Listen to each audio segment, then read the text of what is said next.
Muy bien. Entonces, Mar, como lo comentaba, en un futuro, si pudiera existir una controversia, obviamente se van a ver afectadas las personas actuales que tengan ese bien inmueble. ¿Por qué? Porque no van a poder tener la manera de amparar que ellos son los dueños legítimos de ese bien inmueble, porque no existe una escritura de compraventa y mucho menos fue ante notaría. Esas son las repercusiones que podemos tener en un futuro. Y de igual manera, para las personas que reciben el ingreso, misma repercusión. ¿Por qué? Porque la autoridad les puede cuestionar si ese ingreso, al final del día, pagó una determinada contribución. ¿Está clara la información, Mar? Sí, sí, maestro, gracias. Maestro, Adelante.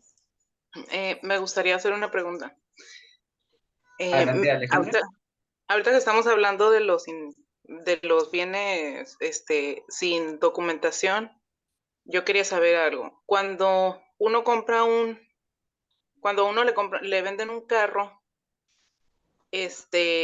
pero el carro no tiene el título para sacar las placas, ¿a quién le corresponde sacar ese título? ¿A la persona que lo está vendiendo o a la persona que lo está comprando?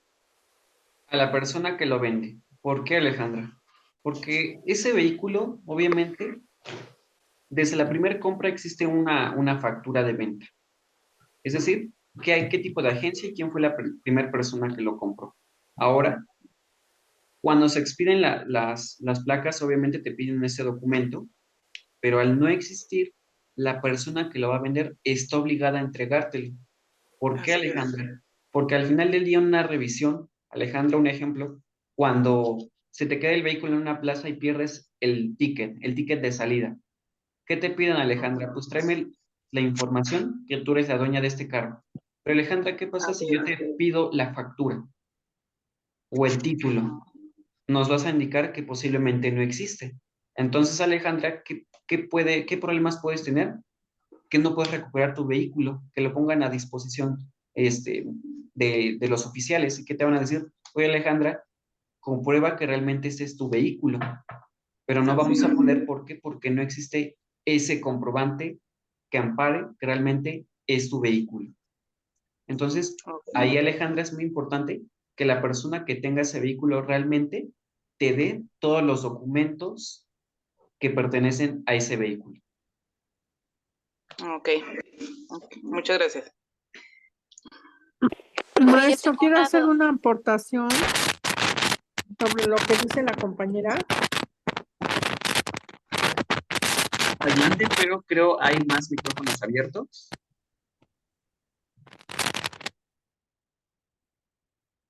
¿Ya, maestro? Sí, adelante, Grace.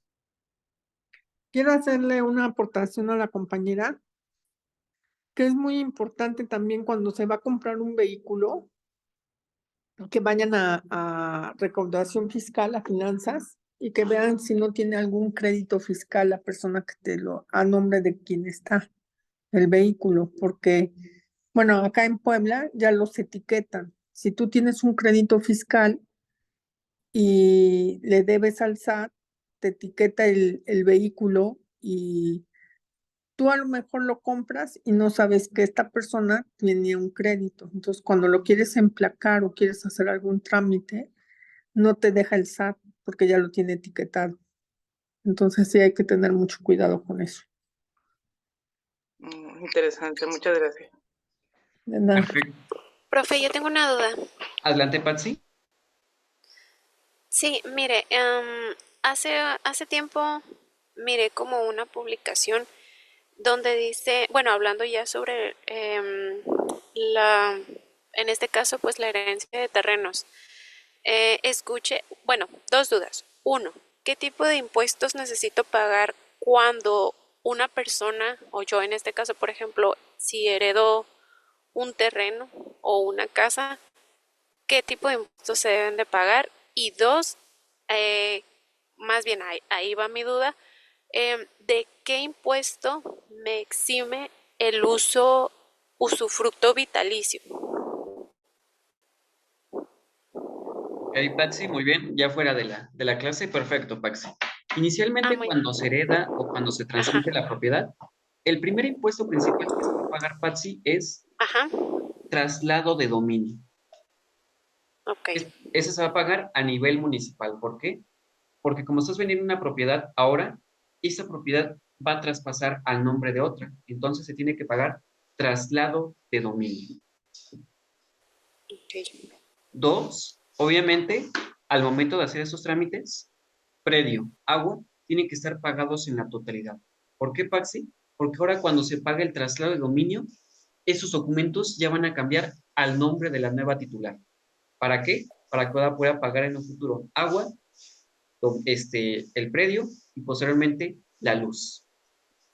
Ajá, Ahora, Paxi, al momento de enajenar un bien, es decir, de transmitir la propiedad, se tiene que pagar impuestos sobre la renta, tanto ajá, comprador como vendedor. ok, Empecemos con vendedor. Cuando se vende la propiedad, se paga impuesto sobre la renta. ¿Por qué? Por el ingreso que obtienes. Pero Paxi se puede exentar. ¿Cómo? Con los recibos de luz. El notario establece que si tú eres el dueño de ese bien inmueble, preséntale los últimos 3 comprobantes de luz a tu nombre. Y de esa manera, Paxi, exentas impuestos sobre la renta. ¿Por qué? Porque así ok, viene establecido en esa ley. ¿Ok? En ajá, el caso del vendedor. Ahora, Paxi, vámonos con comprador. Cuando el comprador va a adquirir esta casa, puede o no puede pagar el impuesto. ¿Cuándo lo paga? Cuando adquiere ese inmueble con un precio menor al de operación. El de operación puede valer 1,000,000 y compraventa 700,000. ¿Qué sucede? Que hay una pérdida. Entonces, Patsy, en ese momento el comprador está obligado a pagar el impuesto. Y si te das cuenta, hay pérdida para el vendedor. Por ende, el vendedor no paga el impuesto. ¿Quién lo paga? El comprador.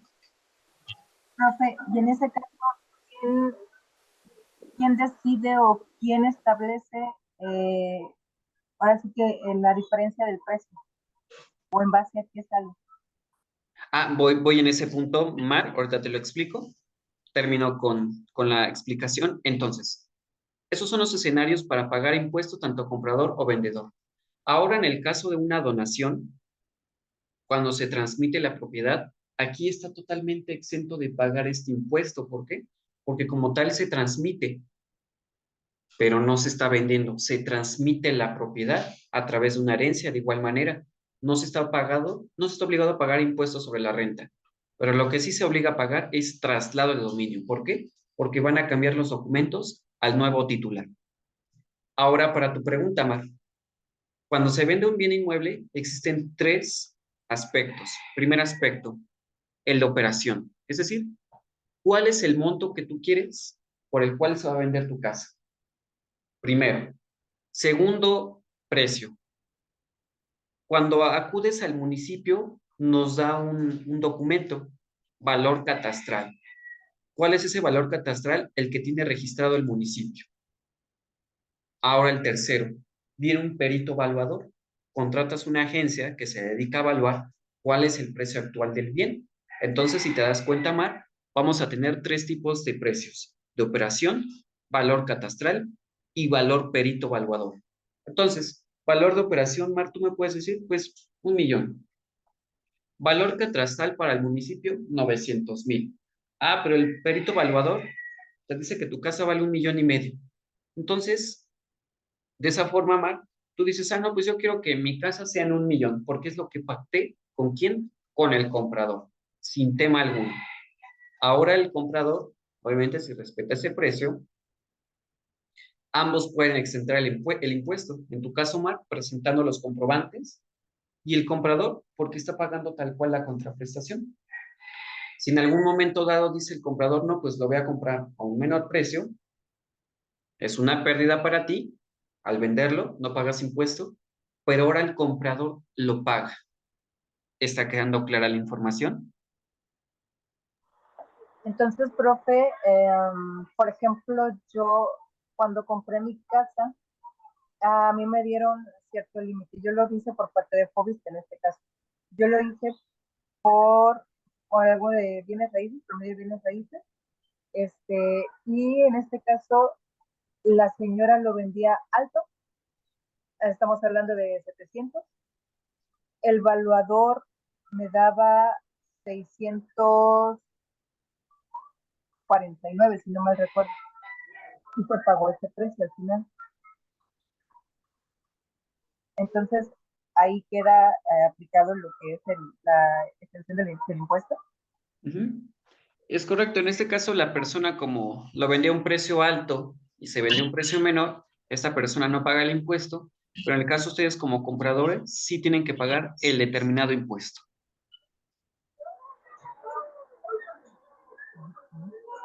Sí, va quedando claro, Mar. Sí, profesor. Entonces, como les indicaba, en toda operación siempre va a existir ese comprobante fiscal.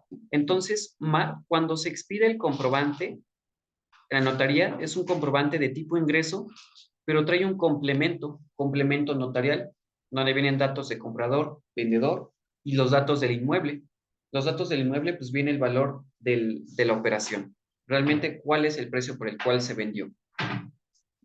Entonces, como les comentaba, para este tipo de operación, esas son las formas en cómo se va a determinar únicamente impuestos sobre la renta. En qué momento exentarlo y pagarlo. Pero lo que sí se va a tener que pagar es traslado de dominio. Sí quedó también claro, se me perdió. ¿Quién había hecho la pregunta anterior, perdón? Aquí ya se movió, ya tengo...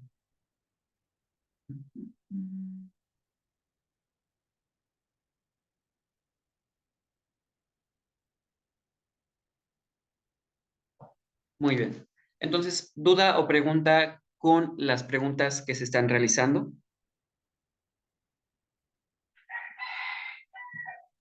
Maestro, yo tengo una duda con respecto a lo que comentaba de, por ejemplo, lo que decía la compañera del terreno que se hizo el pago de un terreno, pues, que es una venta de él. Mi duda es, si yo, por ejemplo, como persona física, quiero comprar un carro en efectivo, ¿eso también tiene una repercusión ante el SAT? O sea, ¿puede llegar a perjudicar?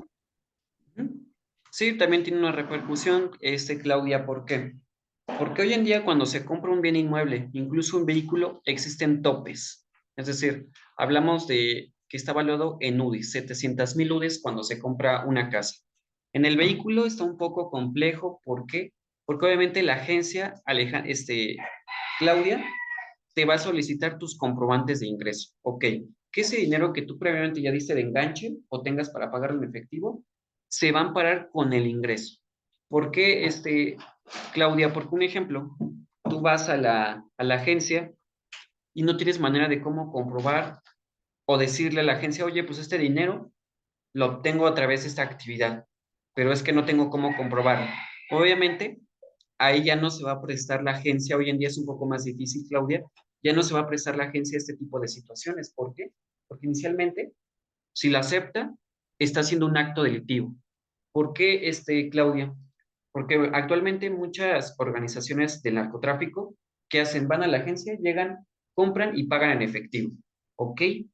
Pero realmente la repercusión, Claudia, es que realmente, ¿qué es lo que hace el SAT? Quiere saber que ese dinero realmente provenga de una actividad por el cual él pueda identificar. Si no lo identifica, ¿cómo lo va a clasificar? Como delincuencia organizada, es decir, un hecho delictivo, porque se benefició de un dinero. ¿Y qué hace? Aquí sabes qué funcionó, qué término va a funcionar, Claudia. Lavado de dinero. ¿Qué es el lavado de dinero? Todo el que se recauda a través del narco. ¿Y por qué lavado? Porque ya está pasando a través de una banca financiera. Entonces, en el caso de una agencia, ya no se va a prestar ese tipo de situaciones. Tiene que realmente constatar que la persona que le está comprando y le lleva el dinero tiene la manera de comprobar los ingresos. ¿Va quedando claro, Claudia? Sí, perfecto, gracias. Entonces, en un futuro la repercusión es los impuestos que tengas que pagar y realmente si el SAT nos hace indagatorias, que realmente le podamos comprobar de dónde obtenemos ese efectivo o ese dinero. Adelante, Azul. Profe, disculpe una duda. Había visto que, por ejemplo, en las opiniones de cumplimiento salía que la opinión estaba negativa por créditos fiscales. ¿En sí a qué se refiere con créditos fiscales? Perfecto, Azul. Hoy en día, como bien lo comentaba Grace, esta opinión de cumplimiento de obligaciones fiscales en materia del SAT establece si tú como contribuyente estás al corriente con el pago de tus impuestos. En el caso de que nos salga el término, tienes asociado un crédito fiscal, Azul, tenemos que identificar qué es ese crédito fiscal. ¿Por qué? Porque posiblemente puede ser un impuesto que tenías que pagar hace años atrás. Un ejemplo, aquí, con lo que establecimos en el primer escrito, las diferencias que te establece el SAT, Azul. Te dice el SAT que tenías un impuesto por pagar y tú le pagaste tal, de año tal y de mes tal. Pero Azul, si nosotros hacemos caso omiso, ¿qué va a establecer la autoridad? Contribuyente, como hiciste caso omiso, la diferencia que tenías que pagar, en este caso de 1,500, se le va a sumar actualización más recargo. ¿Qué más se le va a sumar? Otras multas. ¿Por qué? Por agravante y 2, por hacer caso omiso. Ahora, si te das cuenta, Azul, inicialmente es una invitación. Ahora ya se convirtió en un crédito. ¿Por qué? Porque posiblemente ya el SAT te está exigiendo esa cantidad. Entonces, cuando ves en tu opinión un crédito, viene con un número, no viene específicamente el impuesto. Ese número es un oficio que expide el mismo SAT. ¿Por qué? Porque en ese oficio ya viene el impuesto a cargo, actualización, recargos, más las multas, y del cual se originó ese crédito fiscal. Sí, está clara la información, Azul. Sí, tendría que checar ese folio o esos números que están ahí en la opinión negativa para ver de dónde proviene el impuesto que se debe, porque si sale así es porque ya tiene años, ¿verdad? Es correcto. Ahí, Azul, el tip es ir directamente a buzón tributario. En buzón Ajá. tributario tenemos notificaciones, recordemos, tenemos notificaciones o tenemos lo que son comunicados. Yo te recomiendo que te vayas a notificaciones. ¿Por qué? Porque ahí vas a tener los requerimientos que te ha hecho la autoridad fiscal. ¿Por qué, Azul? Porque posiblemente puedes tener un requerimiento que tal vez se nos llegó a pasar, no lo vimos, pero que ahora el SAT ya lo está tomando en repercusión. Entonces, en esos requerimientos son oficios de la misma autoridad y Azul vienen identificados con un número. Y si identificas ese número, puede ser tu crédito fiscal que está en la opinión de cumplimiento.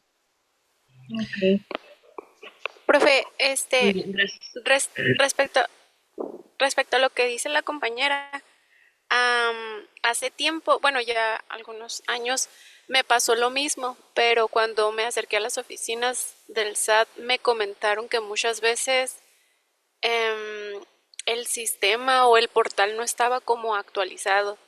Igual y también no sé hace cuánto tiempo se le presenta ahí a la compañera la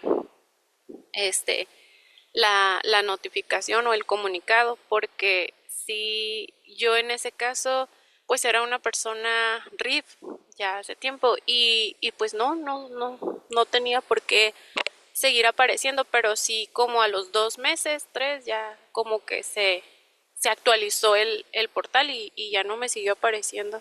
También habría que checar eso. Es Muy bien. correcto, Patsy. Inicialmente, identificar ese número de crédito fiscal y solicitar a la autoridad una previa aclaración. Es decir, ¿por qué tengo este crédito fiscal? Aquí, Patsy, también puede suceder lo siguiente. En ocasiones tenemos en buzón tributario los mensajes. Recuerden que ese mensaje tiene un tiempo para poder abrirlo, es decir, te da un límite de 3 días.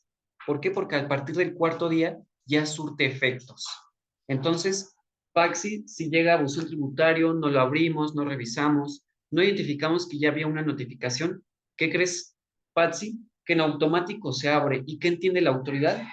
que tú lo recibiste, que tú lo abriste, pero realmente tú no lo recibiste, no lo abriste. ¿Qué va a pasar? Que pasa el tiempo y ahora ¿qué dice el SAT? Ah, pues ya te enteré, lo recibiste, pero me hiciste caso omiso. Ahora viene una repercusión más grande. Te voy a exigir el pago de esa contribución, de esa diferencia. ¿Pero qué crees? Con multas. Entonces, hoy en día hay que verificar ese tipo de información que tenemos en comunicados o notificaciones, porque hoy en día, en 2024, va a ser muy común que ya lo tengamos. Entonces, en el caso del crédito fiscal, MAP, posiblemente sí se tenga que pagar. ¿Por qué? Porque hay un agravante. Pero MAP, lo que también se puede hacer en el caso de un crédito fiscal es meter un recurso de revocación. ¿Qué finalidad tiene? De que realmente este crédito fiscal no sea exigible o no sea firme, es decir, que no tenga la obligación de pagar. ¿Por qué? Porque posiblemente ya esas contribuciones ya fueron pagadas. Y lo único que hay que aclarar al SAT a través de documentos y evidencia, que aquí está la información, y por ende, ese crédito ya no es exigible o ya no es firme. ¿Está clara la información, Mar? Sí, profe. Muy bien. Entonces, como pueden observar, pues derivan muchos temas que al final del día pues, son originados de un solo documento. Entonces, es muy importante establecer que ese comprobante fiscal hoy en día tiene una repercusión muy grande. Porque como les comentaba en clase anterior o en las clases anteriores, mucho cuidado al colocar el método de pago en la factura. ¿Por qué? Porque el SAT de esa manera va a relacionar cuál es el impuesto que tengas que pagarle. Y hoy en día ya no solo va a tomar los comprobantes, sino lo que presentamos en la famosa DIOT, operaciones con proveedores, con nuestros terceros. Muy bien. ¿Duda o pregunta adicional?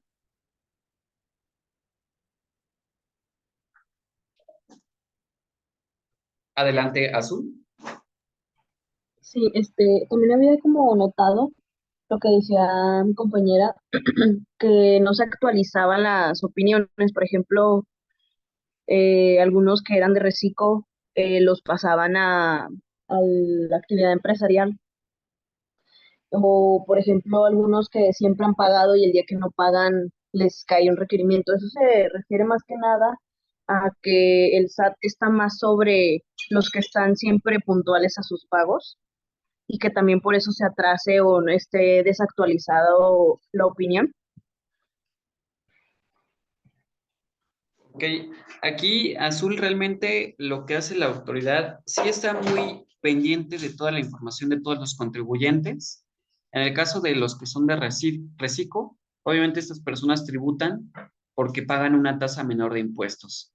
Pero recordemos que la autoridad les daba tiempos, ¿para qué? Para contar con firma electrónica, para habilitar buzón tributario. ¿Qué hace la autoridad? En caso de hacer caso omiso, ¿qué crees? Pierdes el derecho total de tributar en este régimen. Lo mismo pasaba con la opinión de cumplimiento. ¿Qué dice la autoridad? Te voy a establecer y colocar multas, ¿por qué? Por no presentar las declaraciones. ¿Por qué, Mar? Porque como también el portal del SAT, al momento de presentar los impuestos, las declaraciones, también podemos tener errores. Y ha pasado que presenté la declaración y ¿qué creen? Por darle refrescar, o sea, nuevamente cargar la página, la declaración se envió 2, 3 veces. Como se enviaron 3 declaraciones, son 3 números distintos. ¿Pero qué creen? Yo no me di cuenta. Yo pagué la primera declaración que pagué. ¿Qué dice la autoridad?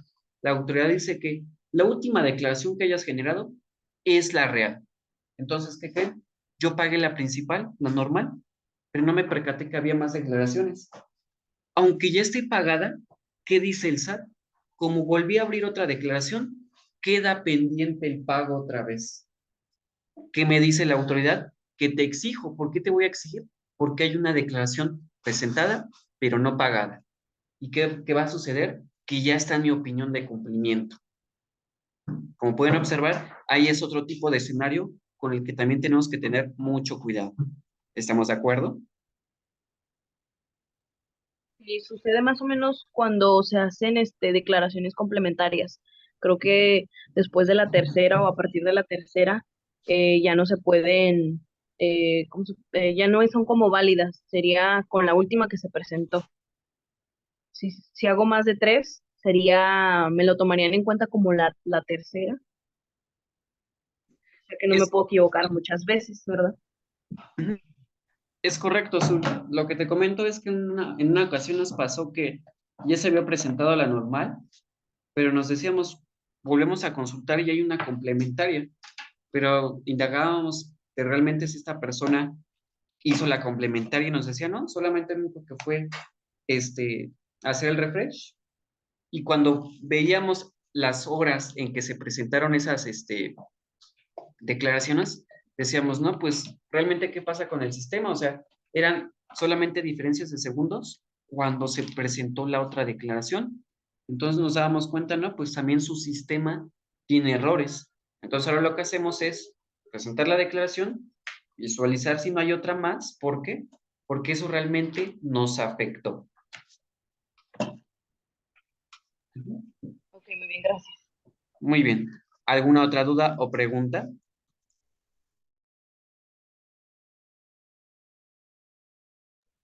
Como comentario, profe, nada más, ahorita que decía la compañera que te pasaban a actividad empresarial sin previo aviso, de hecho sí se emitió un aviso por parte de autoridad donde te especificaba tiempo límite para presentar tu solicitud para aquellos que eran RIF, no pasar, por ejemplo, a reciclo, o para que no te cambiaran de lo que tenías actividad empresarial. Entonces sí se emitió comunicado por parte de la autoridad donde te especificaban hasta qué fecha tenías límite y posteriormente a esa fecha, si no tenías emitido tu solicitud, pues en automático se hacía el cambio de tu régimen.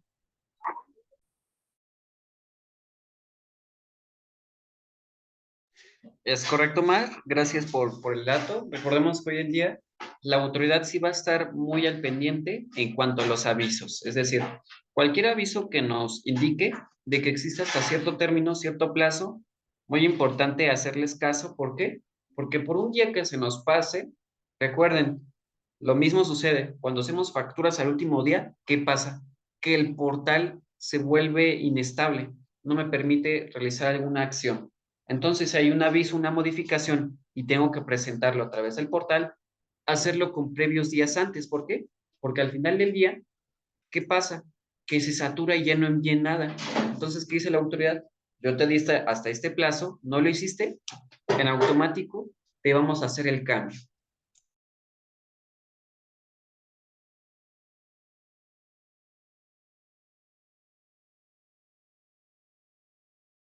Muy bien. Entonces, como pueden observar, una vez que tenemos esta jerarquía, esa pirámide de Kelsen, todo va relacionado con este comprobante fiscal.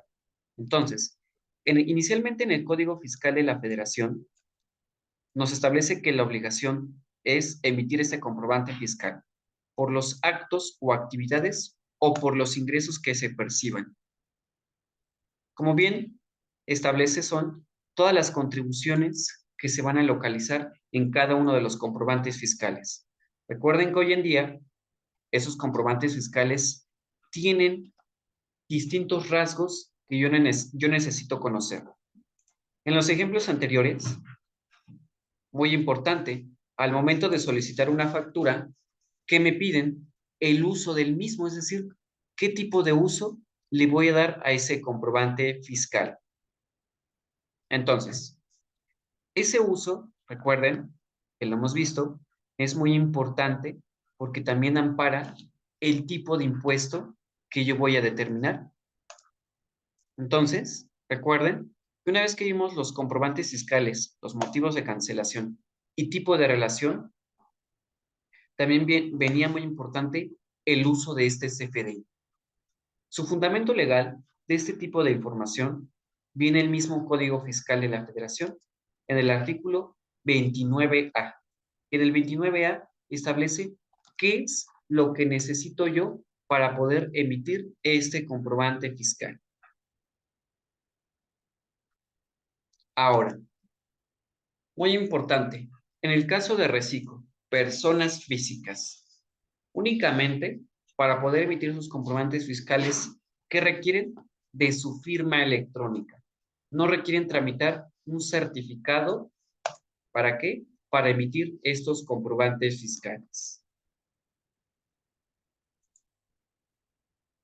Ahora, una vez que vimos la clasificación de que el Código Fiscal emana distintas leyes, cada una de estas leyes, como les comentaba, tiene su respectivo artículo primero, en el cual vamos a identificar quiénes son los sujetos, es decir, a quiénes va dirigida cada una de las leyes. 2.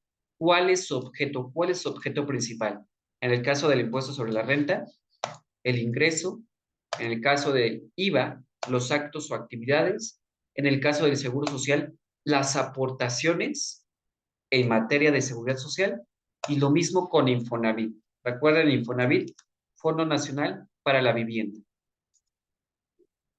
Entonces, en esa misma pirámide de Kelsen viene la pirámide en donde siempre voy a encontrar lo que es la Constitución, mi artículo constitucional. Hoy en día, si ustedes observaban que con este actual gobierno, que es el partido Morena, ¿qué hacía este tipo de gobiernos? Hacen modificaciones, hacen reformas, hacen derogaciones. Actualmente, no sé si muchos de ustedes, antes de finalizar 2023, a mediados de año, hablamos de julio a septiembre, no sé si veían comentarios de ciertas personas o en el caso de los partidos que querían reformar este artículo 31, fracción cuarta. Francisco, ¿crees que sea correcto reformar un artículo constitucional cuando ya traemos, después de varias interpretaciones? Por ejemplo, del código, cada una de las leyes que puedan existir. ¿Tú crees que es posible hacer una modificación a un artículo constitucional? Sí, bueno, sí es posible, se puede proponer, pero obviamente se tiene que evaluar para ver si es viable. Es como lo que pasó en los 90, principios del 2000, cuando se quitó lo del ISPT, o sí, impuesto sobre, ISPT o ISTP, del impuesto al trabajador, y se pasó al ISR. O sea, sí se puede hacer, pero no es como que sea de la noche a la mañana, porque obviamente se tiene que establecer como muchas revisiones y ver si es viable también. Pero entonces, Francisco, nos damos cuenta de algo. La Constitución no habla específicamente de ISR o del impuesto que nos acabas de mencionar. ¿Por qué? Porque inicialmente vamos de adelante hacia atrás. Es decir, si voy a eliminar un impuesto, ¿qué creen? Derogo la ley. Después, en el Código Fiscal, viene que se deroga esa ley y surge la nueva. Un ejemplo en el caso de RIF. ¿Qué sucede con RIF? Se elimina, ya no se puede volver a crear este RIF, se crea RECICO, pero obviamente los que terminan en RIF, pues le establece hasta su plazo de los 10 años. ¿Qué hace? Que se modifica la misma ley del impuesto sobre la renta y por ende entra en el Código Fiscal. Y si quieren hacer una derogación, una reforma, nos vamos de esa manera escalonada. Primero la ley, después el código, ¿y qué creen? Por último, la constitución política. ¿Por qué, Francisco? ¿Qué pasa si yo lo hago de manera directa en la Carta Magna? Lo hago de manera directa, pero ¿qué crees? Ya voy a tener lagunas fiscales. ¿Por qué? Porque la Carta Magna va a establecer determinada información, pero ¿qué crees? Va a haber controversias con lo que establece el código, con lo que establecen cada una de las leyes. ¿Sí me doy a entender lo que trato de explicar?